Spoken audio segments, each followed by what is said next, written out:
The driveway finds 1956 Chevy was left for dead. Buried in the ground, this dirt track car was just waiting for somebody to come and rescue it.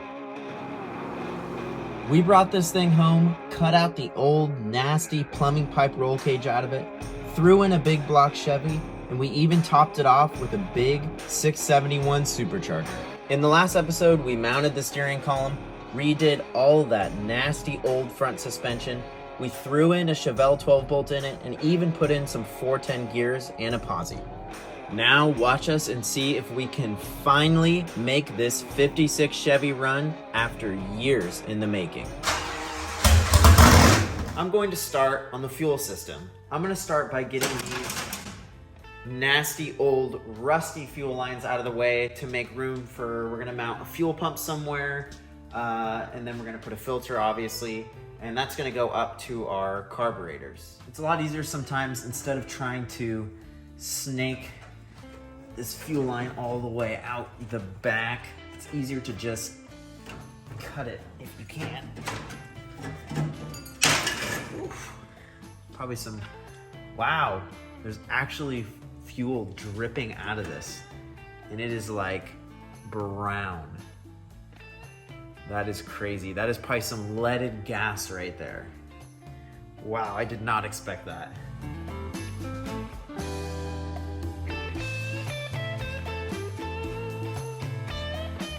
These things are totally awesome. They let you transition from soft line to hard line. We don't want to make our whole fuel system out of soft line. We want a little bit of hard line in there because that's always better.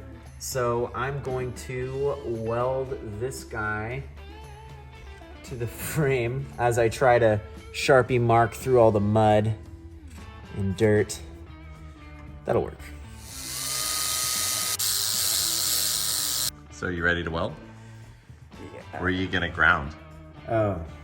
I guess we're gonna have to grind a new spot. Here, how about right here? And then you can just reach inside of there and clamp. It'll be nice and close. Your hands to me, I'll film it while I do it. That kind of works. Oh yeah. Oh, perfect. That's perfect. That's like it was made for that.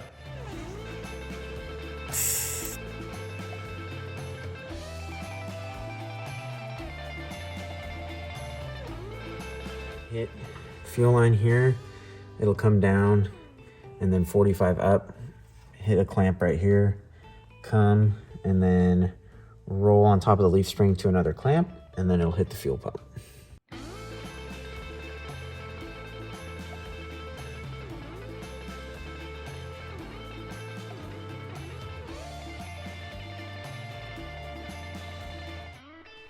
I got the fuel lines all routed on this thing from the tank up to the firewall. It's mostly hard line, which I'm excited about. There's only two pieces of soft line, obviously going from the fuel line in the front to the gas tank in the back. All I have to do is install a couple clamps to make sure it's secure, and our fuel system is just about done. Working on the 56, it's pretty late. I just kind of want to get an idea of what the front brakes, the disc conversion that we're doing is. It's something I've just been thinking about it a lot. I want to kind of just get some answers to make sure it's going to work. We're using Camaro parts, so first gen Camaro parts, or no, Chevelle. I think they're the same. I'm not sure, but we never really like Googled that. But anyway, so I'm just going to take this apart. Apparently our kit uses the same spindle, which, dude, that's crazy to me. Like, maybe, I think it does. This is going to have ball bearings in it, I can guarantee you. And it does. But so how does that work with our new? I don't know. Yeah. Oh, because this just. There you go. Look at that. All right. Yeah, I guess I'll finish taking this apart and I'll just sort of mock it up tonight so that at least I know that everything I ordered or we ordered is right. I'm gonna get this radiator out of here and also this loosely hanging grill. I wanna try to see, I wanna try to pull the balancer off to see what our pulley situation is gonna look like in the front, where we're gonna put our alternator and stuff like that. We were having audio troubles the whole entire morning. Basically, I showed up at Burrito's shop at 8 o'clock and we were gonna have that 56 Chevy running by the end of the night. These are some 1990s Dart Pro 1 heads, These were on the engine that I bought for my 70 Camaro, and the Supercharger was actually with these heads. And this combination apparently made 825 horsepower. I don't know if that's true or not. I don't know how much we're gonna make, but I think it's gonna be a pretty good amount. I mean, these heads have some pretty good sized ports. Possibly, it looks like they were ported a little bit too, which is cool, I guess. We have a lot going on over here. We got the old heads off, cast away on the ground over there. We're prepping the block for those heads, and we're gonna just set the heads on there because you know what? This motor's probably gonna be scattered on the ground.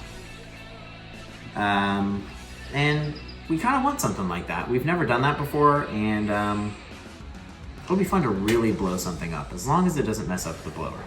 So we had some audio trouble this morning, but what you'll probably see in audio-less clips is us beating the ever-living out of our firewall. Some viewers may find the following video disturbing. Viewer discretion is advised.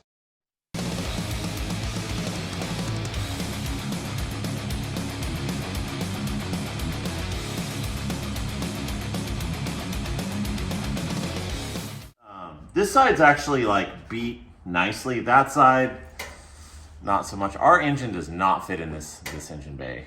It was rough. We beat it pretty hard. You know what's nice about working on a car that's not painted is you can set a silver. Look at that. Look at that workbench right there. What else do we need to think about before we throw this on? Nothing. Just put it on. Nice light aluminum head.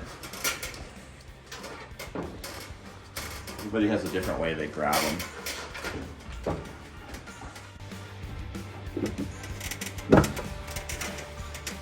It's on.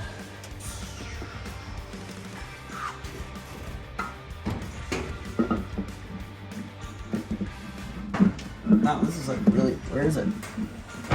I love how it was just like That was purely luck I know. at that moment. Hey, how do you feel about that head install, Dustin? I felt good about just like, I felt like I whipped it on there, but defining the dowel pin moment was a little rough. We have a surprise visitor here. T-Boogie is here. He's checking out the progress on the 56. Burrito is torquing some heads. It's looking good. I have the heads just about on. Burrito is currently Final drive stuff. getting the front drive together.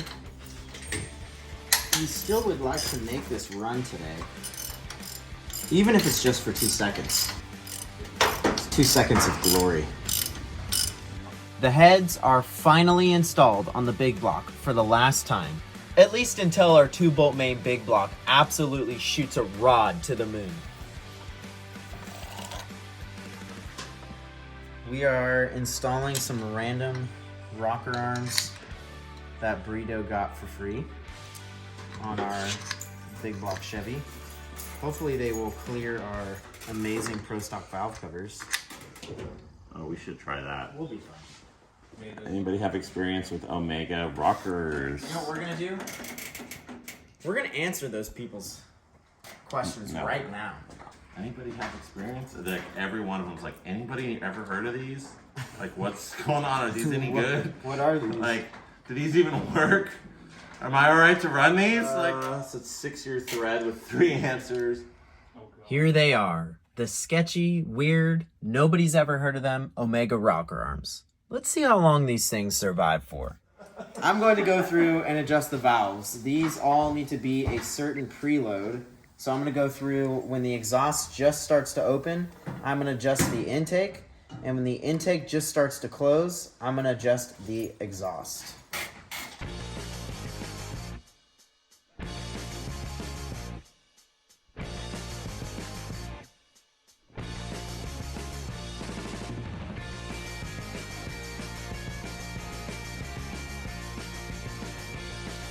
Okay, I'm gonna start putting the intake on here.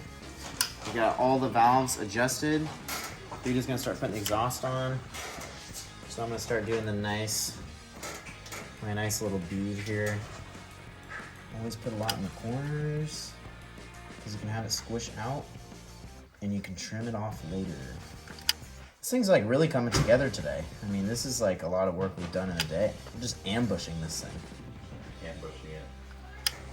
I always put some around the water ports.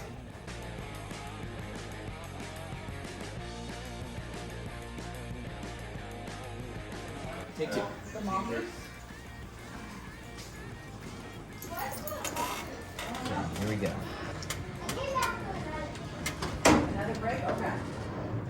This is exciting. This is the for real.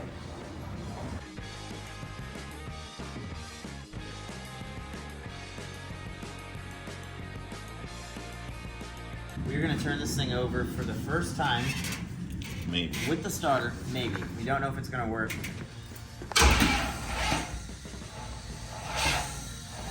Okay. Me and Dustin were both bummed that the Pro Stocks didn't clear our rockers, but luckily I had been hoarding a really cool set of Mickey Thompsons with interesting stickers on them for years, and they had to come off the wall for this event. I don't know if it's gonna like hit. That's actually pretty good. Look at that. That's Yeah, that's a strong hard ass spark. spark. We're good. We're That's good also with the really- old school Mallory. We're ready. That's also got like mounts, everything. Yeah, let's just fucking on the firewall. Some more vintage goodness. Acel yellow plug wires. You have to. I feel like whenever I do spark plug wires, I have to play some like Zen music, right? Like I gotta play like Bob Ross's theme song.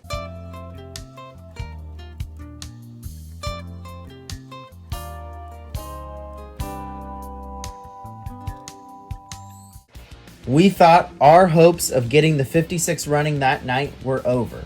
We didn't have a blower to intake manifold gasket, but luckily a local friend of ours did and saved the day. We have it. We can make our 56 run tonight. We've been working like pretty much all day long since like 8 o'clock this morning.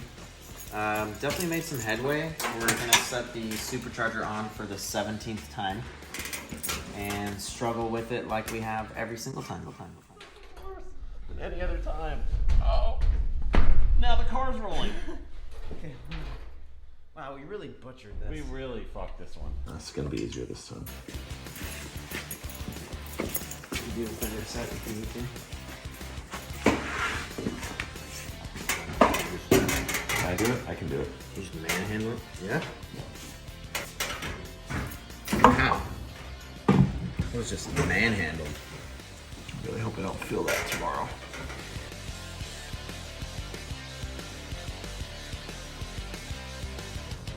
This is our wiring system for the night. Do you want to hear this run? I want to hear it run. It'll run. I'm sure you guys do. Look at that. We're literally a fuel pump away. Or we could just splash some gas in the carburetor. Ready? For one more second. Everything else. I think everything's tight. Everything's good. It has oil. This is like years in the making. This is the first time we've run this thing with the supercharger.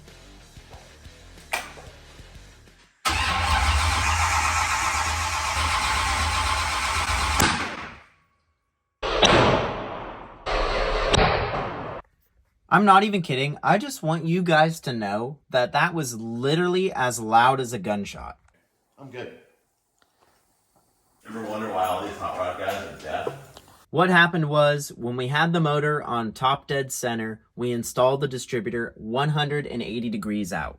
The rotor in the red circle is pointing towards the firewall, which means that it was firing at the wrong time on the wrong spark plug. How we have the spark plug wires set up, the rotor needs to be pointing towards the number one spark plug. That's where number one is on our distributor cap. All we have to do is pull up the distributor, spin the rotor, set it back down, and it will be pointing towards the number one spark plug. Now that everybody's eardrums are trying to recover, we're just going to make sure that everybody has earplugs on. 30 seconds later. I gave it more time, David. Okay. Ready? I got it right here.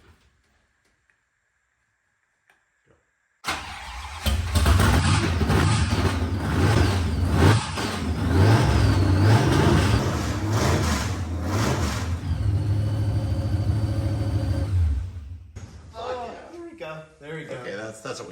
whine. That's it. We did it. That was good. We did it. The 56 runs. It runs. Wow. That blower whine is like. How's it sound with no earplugs? It sounds totally healthy. Does it sound just rare? It sounds deep. fucking good. This thing's gonna be. It honestly sounds like it has a lot of power. Dustin came over here at like 8:15. I'm still drinking my coffee. It's 11:18. How many hours is that?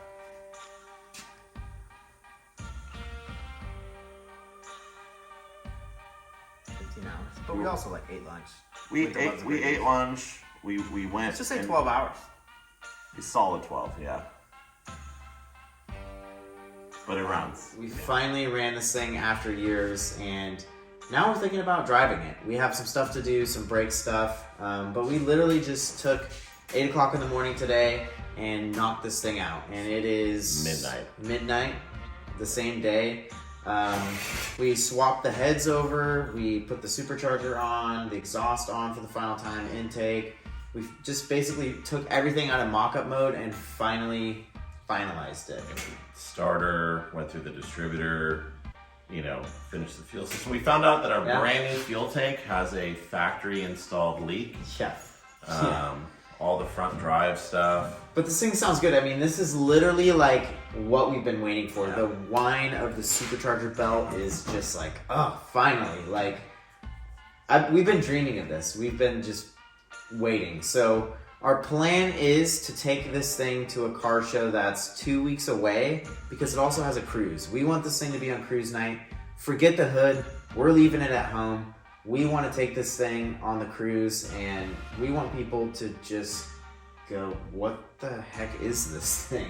Yeah. In our motor, this engine, we were like in the beginning of the day, obviously like, oh, we're going to bird box it, meaning we're going to just keep our eyes closed and pretend that, we thought there'd be freaking possums living in it.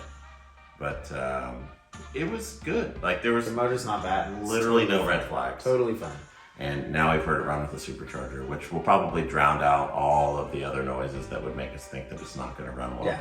So you guys on the next episode will see us doing the car show cruise crunch. We're going to try to get this thing running and driving for the first time in probably 40 plus years. And is it 1979? That guy that told us. Yeah, I don't know, something like that, sometime in the 70s. So you'll see that on the next episode. Watch us scramble to try to get this 56 Chevy done. And we finally get to drive it for the first time.